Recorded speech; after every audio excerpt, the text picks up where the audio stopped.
Hey everyone, welcome to a special crossover Locked On Lakers, Locked On Clippers. Brian Kamenetsky, Darian Vaziri here talking Christmas Day basketball and off-season moves for the LA teams. That's all coming up next. You are Locked On Lakers, your daily Los Angeles Lakers podcast. Part of the Locked On Podcast Network, your team every day.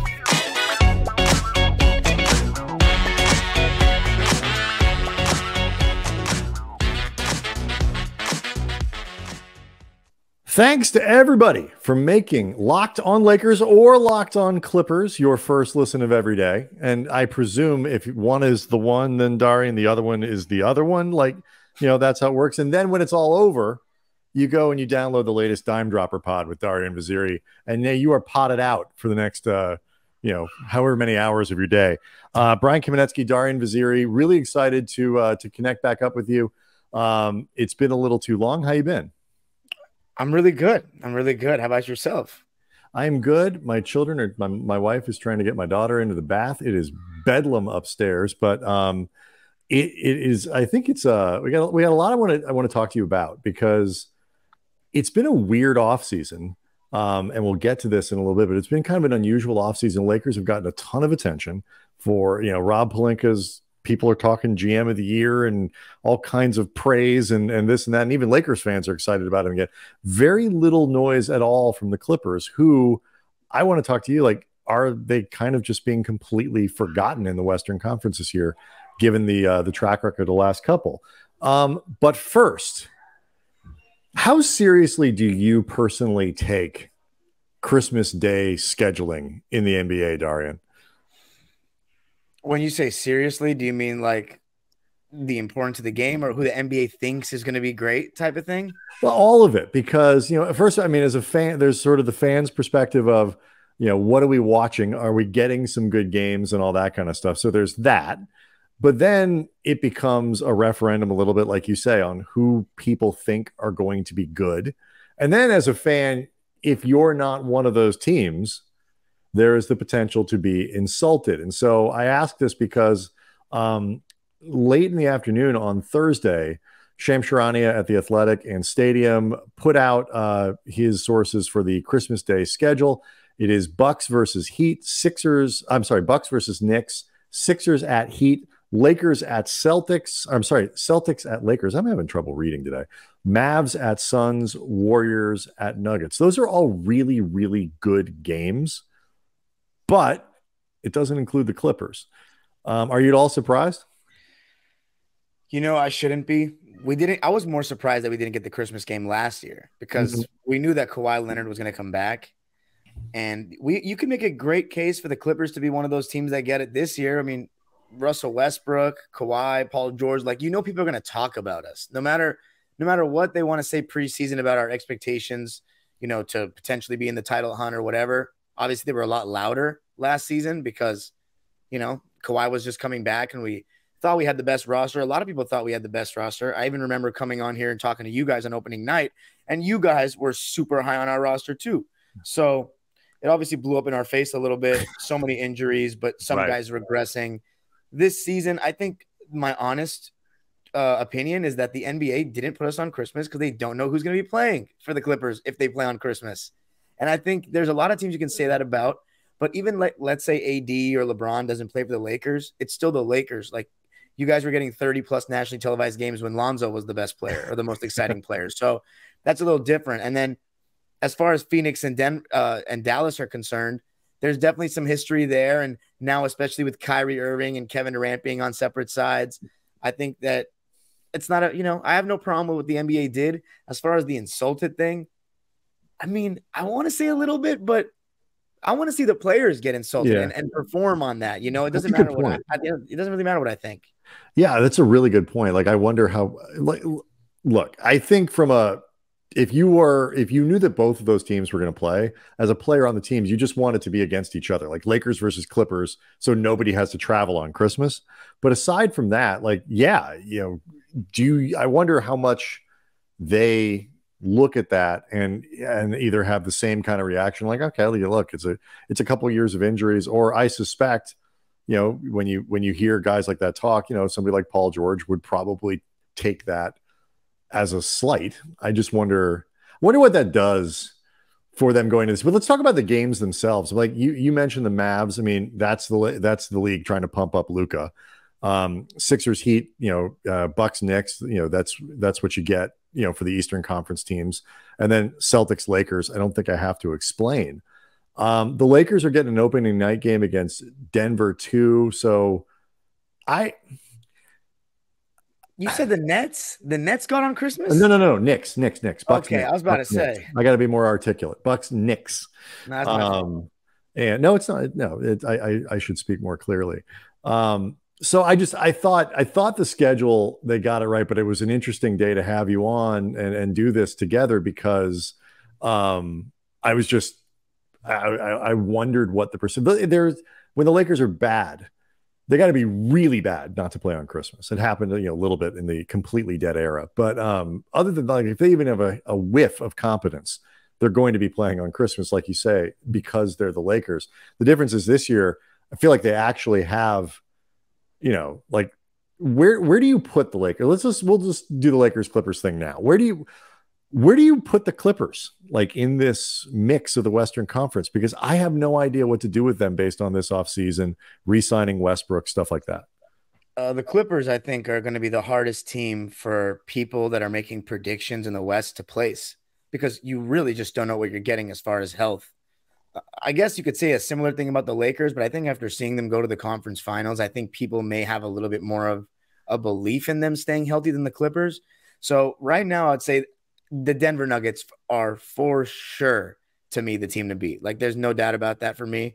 Murray and Jokic are only going to be getting better, hitting their primes, Jokic being in his prime. And then I'd say the next team would be either you guys or the Suns. I like the Lakers fit better than the Suns. I think the Suns fit is a little weird, but I still think you got to put them in the mix. Just having three players of that caliber. I think Bradley Beal is an upgrade over Chris Paul. And sometimes I forget that they still have DeAndre Ayton, who, for all the, stuff that he has said about him, he is still a good player. Like, he's still a guy. And now they're fourth best. Yeah, exactly. So I think the Suns and the Lakers a step above the Golden State Warriors. But let me just say this. If we're healthy, I think we're as good as just about any team besides the Nuggets, because the Suns don't scare me at all, for one. I think even if – I know it's an if Schmiff, but if Kawhi Leonard hadn't gotten hurt, even if we didn't get back Paul George, I think we were en route to win that series. Kawhi was playing better than anybody in that series, even Booker or KD, and Westbrook had a great postseason for us in that playoffs. And then you have the Lakers, of course, who, Clippers and Lakers have never met in the playoffs, but as a Clipper fan, why should I say, having won the last 12 games, that I'm afraid of the Lakers? I shouldn't say that, even though you had a better season than us. I shouldn't, right? No, I mean, the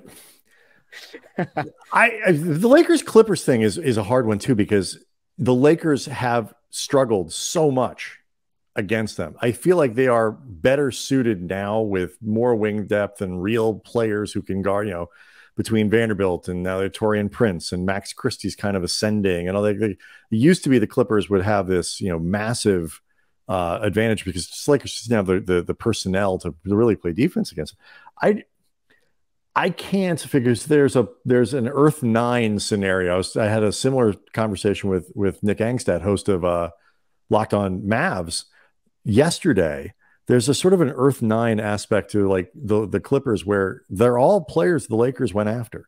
Like the reality of the Clippers right now could have been the reality of the Lakers. Like, it was almost sort of supposed to be that way when the Lakers were waiting around and putting this roster together. So it's like the head-to-head matchup and the vibe. And, there's something else I want to ask you about, a comment I heard Paul George make just about the way they're treated in the arena. The future of these two teams is kind of fascinating to me. Plus, reports that a Kobe Bryant statue is in the works to be released and unveiled next year around this time. I know you are a huge Kobe guy, Darian, so I want to talk about that with you as well, and we'll get to it all next. Today's episode is brought to you by Bird Dogs. Bird Dogs make you look good because they're stretch khaki shorts that are designed to fit slimmer through the thigh and leg to give you a truly sculpted look and make you look like a beast. Bird Dog shorts do the exact same thing as Lululemon, but they're a way better fit, and they fit way better than regular shorts that are made of a stiff, restricting cotton. And Bird Dogs fixed that issue by inventing a cloud knit fabric that looks just like khaki but stretches, so you get a way slimmer fit that doesn't restrict your movement at all. And Bird Dogs uses anti-stink sweat wicking fabric that keeps you cool and dry all day long, so you can do just about anything in Bird Dogs, whether you're going for a walk or you're just walking around your house. Bird Dogs can do the job. Just go to birddogs.com/LockedOnNBA or enter promo code LockedOnNBA for a free white tech hat. That's birddogs.com/LockedOnNBA or promo code LockedOnNBA for a free white tech hat. You won't want to take your Bird Dogs off. We promise you.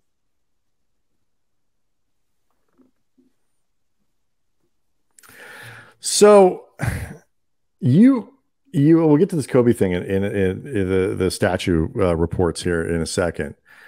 Like I said, I agree. I don't know what to make of the Clippers because when you put these teams, I've had all these conversations on this, like there is no reason to think that the rest of the team isn't scary. What do you think about what they've done? Because, we did the Russ thing. It was not a great experiment. I don't love him as a playoff guard anymore. I don't know what's behind. Like, so if everything works the way it's supposed to, where do you think the Clippers match up against the Lakers, match up against Denver? Like, what is on that roster that works? Because there were some cracks, but they've kind of shuffled the deck a little bit. Well, you mentioned that you guys have more wing depth now to combat Kawhi and Paul George, and that's true, honestly. I think that the streak will end this year. I don't see us winning 4 Thank God. I am real tired of the streak. Yeah, and it's gonna be funny because I just know if you guys beat us, it's been so long that Laker fans are gonna act a little too excited to beat the Clippers in a regular season game. You think? How do you think it's gonna be? You think you're gonna try to play it cool, or like actually like get irrationally excited? Me or you guys?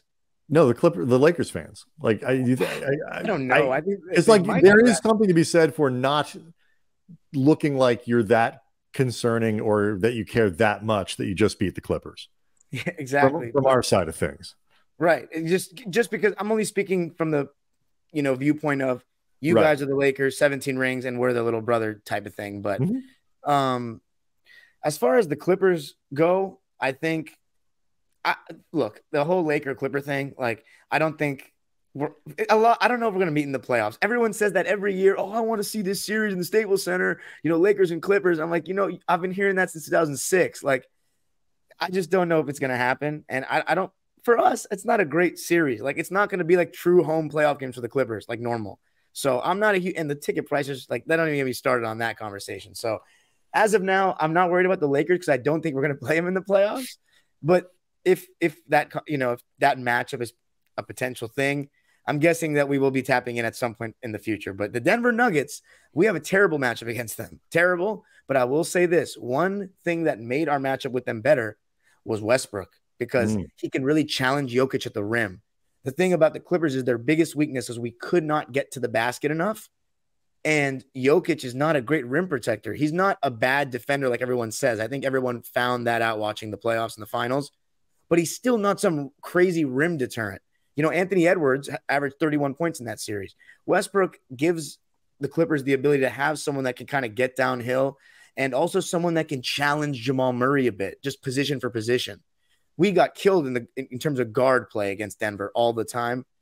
Now, do I have an answer on how to guard the Jokic Murray pick and roll? No. I think 30 other coaches and their staffs are trying to figure out, or 29 other coaches and their staffs are trying to figure out the same answer to that question. But Westbrook, if you looked at the game, the one game we played against Denver after we got him, we should have won. It was in Denver. It went to overtime. It was on national television. And I don't know why Marcus Morris was back in that game. He was playing terribly. And that was the peak of the whole Ty Lue, Marcus Morris like, why is he still playing so much thing? Mm-hmm. So am I going to sit here and say I think we can beat Denver? No. But I think our matchup has gone better because of the Westbrook thing. Let's talk a little bit about Kobe. The report came out this week that, and this is from the Daily Mail, and when you start to really dig into the details of this, it feels like it may be some holes in the reporting. But according to the Daily Mail, the Lakers will unveil the statue out in front of crypto.com on 8/8/24. So almost exactly a year from now.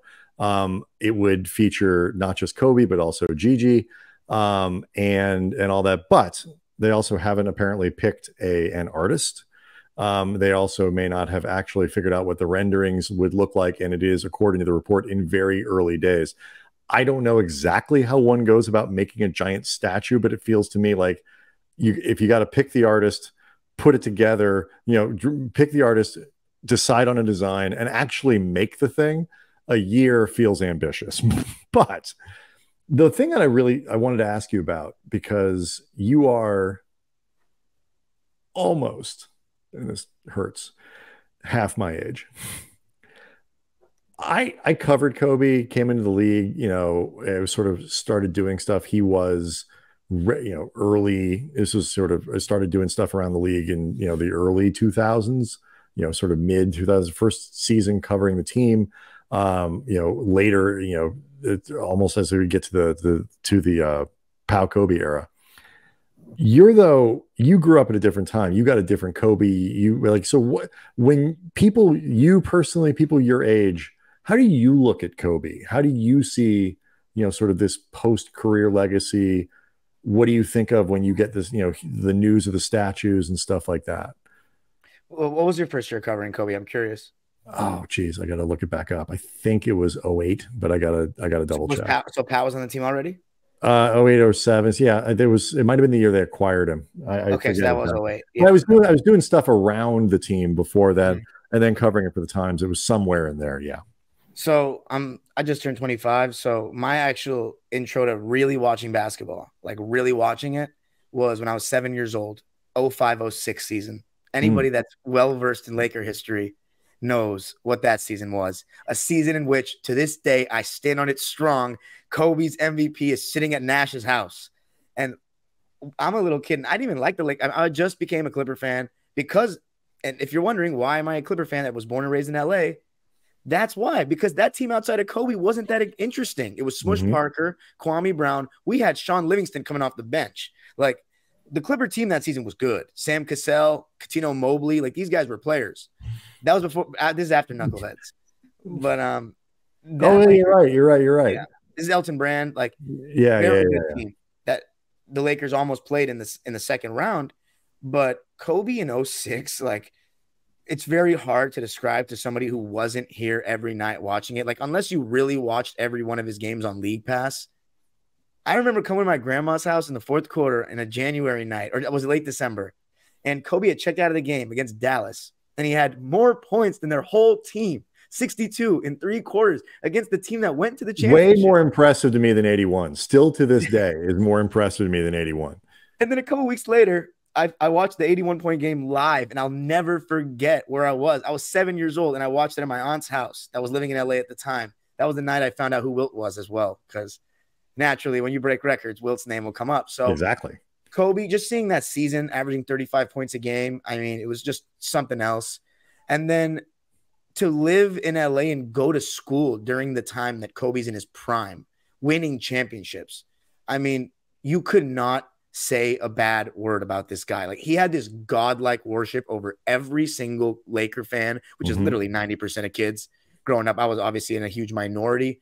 You could not say a bad word about this guy. Like, I kid you not, even up to 2013 till he tore his Achilles, the LeBron Kobe arguments every single day at lunch. They started before school. I remember there was a group of kids every single day, LeBron versus Kobe, before the bell rang. Like, Kobe is the absolutely most influential athlete of my life, being that I grew up in LA during this time. There's no Clipper player that matches up to it.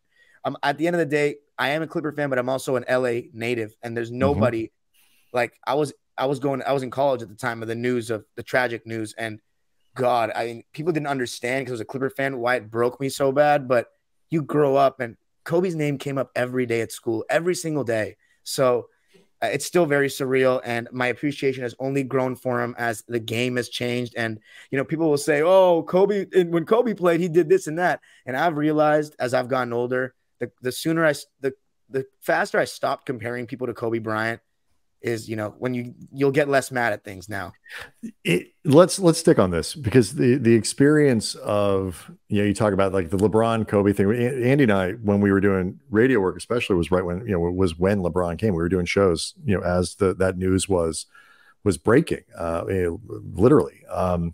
But we were working for the LA Times and for ESPN as that sort of the league tried to make that rivalry happen. And the reaction of Lakers fans and specifically Kobe fans is permanently kind of branded into my brain to the point that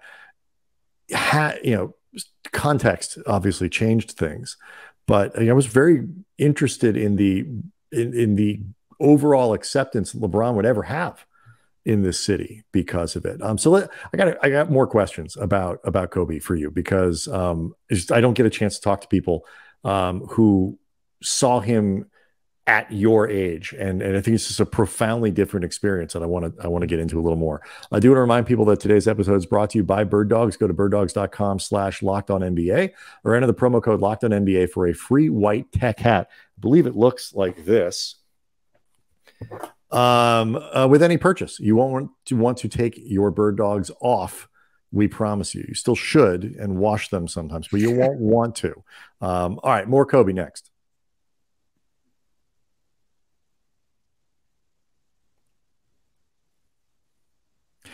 All right, Darian, you mentioned that you watched the Kobe 81 game at your aunt's house and like you have that memory. I was there in like covering it. That was a game we covered 4 times. Very lucky. Yes and no. It was really cool to be there, but the experience was really strange. And I'll tell you why. That Lakers team, you mentioned Smush and those guys, they were playing a lousy Toronto team. They needed to win that game, for their playoff hopes and all that kind of stuff. Like this was an important game that they were giving away at home to a bad Raptors group. And so at halftime, for example, I don't remember exactly what he had, some sort of normal sounding, like 34 at the half or something, so where you just like, oh, Kobe's got 30 points, whatever, it's fine. He does this all the time. You're so concerned about what the game is saying, like the score of the game and the consequences of the game, that it wasn't until like the third quarter where you start to look up as the Lakers are taking control of the game. And you kind of like, oh, Kobe's up to like 50, man. Like, oh, hey, he's got 60. Oh, he's got 70. Holy bleep, he's gonna get to 80. And you start to really, and the game got to become about what Kobe was doing. But I'm watching in press row, and like you have to kind of, you know how this works. You have to kind of be at the very least well behaved. I think the experience of being able to watch that as a kid and watch Kobe as a kid, where the rest of the BS and how you write about him, or are you being fair, are you being this, that, whatever, that experience is foreign to me.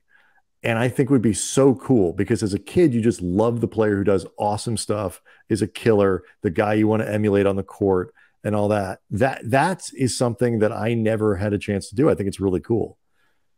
Yeah, I mean, I was never a guy that could emulate Kobe because I was a point guard. I was a smaller guard, so like the things I couldn't really replicate or even try to do the things. Was there anything that you tried to pull out that was like a little bit of Kobe, whether attitude, swagger? Stick your tongue out when you're doing something. I'd say the biggest thing was the mindset. I think anytime I reached any kind of struggle in life, this is really weird, but anytime I reached a struggle in life, I would just remember hearing Kobe say, "If you want something bad enough, you're going to have to work hard enough to nothing can stop you at it." And I just always thought if I wanted to get great at something, I'm just going to work as hard as I can to do it. And that was something that just by being such a basketball junkie, Kobe kind of put in my brain as a kid. Because like the Clippers, for example, we did get Chris Paul and Blake Griffin, but that had been 6 years, 5 years of me just watching both LA teams. Nobody was bigger than Kobe at the time. Nobody. And so he was the guy, he's the best player in the league. Like, you know, and playing in my city, that was the main reason why I watched Laker games growing up, is because I come from a family of Laker fans, like in terms of my uncles and stuff. My parents immigrated, so they weren't too into basketball. But my uncle used to always say, you have one of the best players ever in your city that you can watch for free every night. Don't take it for granted. And I remember him saying those words, and I didn't. So, like, you talk about the 81, and we're talking about 06. What about 07, where he had, 4 games in a row of 50? Like, 50. That was in the 2000s, where there was 2 big men clogging the paint, and he was doing it. Like, and I think the game that broke the streak was like 36, 37. It was 46, I think, 46, against okay. Golden State. I mean, I have terrible recall for this sort of stuff. Like, once all of this stuff ended up on something I could look up on my phone, I stopped trying to remember any of it. But yeah, I mean, like, I think, like, I am not one of these people who thinks analytics ruin the game. I actually think analytics have made basketball a better sport. I think it is more open. I think you get to showcase the talent, the pure skill of these players, because of the way the game is shifted, whether it's because of analytics, because of guys like Steph, whatever it might be. It's ruined baseball. That's a different conversation we can have another time. But I do think, because it's whether it's the rings culture, the hot take culture, which was, certainly exploding on sports radio, on ESPN, on Fox, through this era where hot takery became the only way to do it. The polarization of Kobe, just his game, stay away from the sort of, the other stuff, the off the court stuff that is obviously important and serious. But when you just look at the polarization that his game would bring, I do feel like there was an element of just not appreciating how great he was sometimes, because you either always wanted to be greater. It's a point that a former colleague, Max Kellerman, has made about players that I think is really astute, or just because you were put in a place where you just weren't allowed to like the guy. But man alive, when you start to go back and you look at some of those numbers, that streak that you're talking about is one that always sticks out. The Mavs game always sticks out. It is insane what the guy did right up to his last game in the league with 60, that was a game where nobody had to behave in press row. Nobody in the building was behaving that night. It was amazing. Yeah. My last things on Kobe are that, we talk about the crazy scoring games, but I think the crowning moments of Kobe's career are the 3-year run from 08, 09, and 10 with Powell, and the way he sacrificed his scoring was a great leader in terms of making everybody really a better player as well. I know people don't think of Kobe in that sense, but I really think he did, like, both mentally and on the court. Sasha Vujacic, Jordan Farmar, like, these guys, they didn't end up really having careers without Kobe Bryant like that. Like, their careers weren't that great. You know what I'm saying? And even as someone as talented as Lamar Odom, like, and he was very good for us before and whatever, but after the Lakers thing happened, he was not the same. Even a guy like Andrew Bynum, like, that's somebody who 20, 30 years from now, we're gonna have to explain to people, like, what his impact was at the time. So I think Kobe just did an incredible job of elevating all these guys, and he does not get enough credit for those 2 rings, in my opinion, because, yeah, you had a very good overall team, but it was just, in terms of stars, it was him and Powell. Lamar, he could be a star caliber player some nights, but it was inconsistent in that sense. Powell and him were the stars, and they beat a great Celtics team, and were in a very great West, and Kobe does not fully get the credit to me as a leader for that. Yeah, we won't have time to get into it, but like the games, that Game 7 against Boston was one of the most fascinating, I think, sort of profound, moments, for Kobe. The vulnerability he showed after the game was amazing. I will say forever that the most amazing thing I ever saw the guy do were the free throws after the Achilles. It's another game I was at. That is just one of the most remarkable and stunning things that I've ever. And he spoke to the media after that game. How much trouble am I going to be getting you in for spending an entire episode of your show talking about Lakers greats? Is that something that's going to get you in trouble? Are you going to be getting emails and angry comments on the YouTube channel? What's this going to look like? Clipper Nation is going to go crazy on me. I mean, Clipper fans, don't be too mad.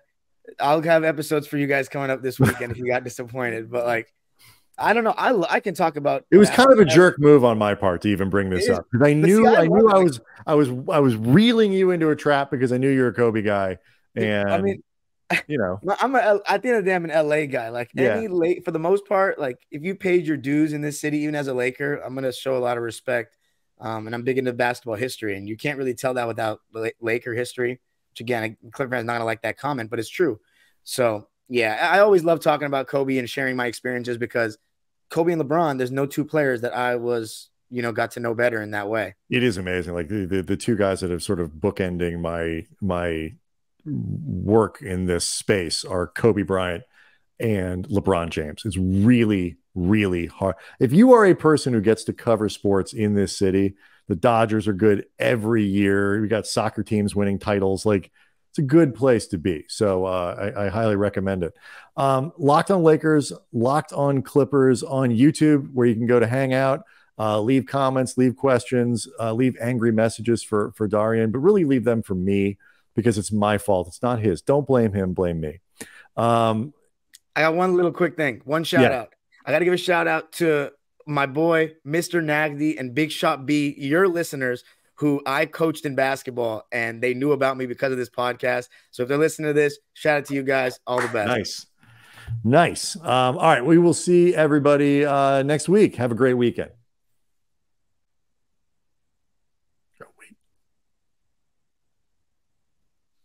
That thing.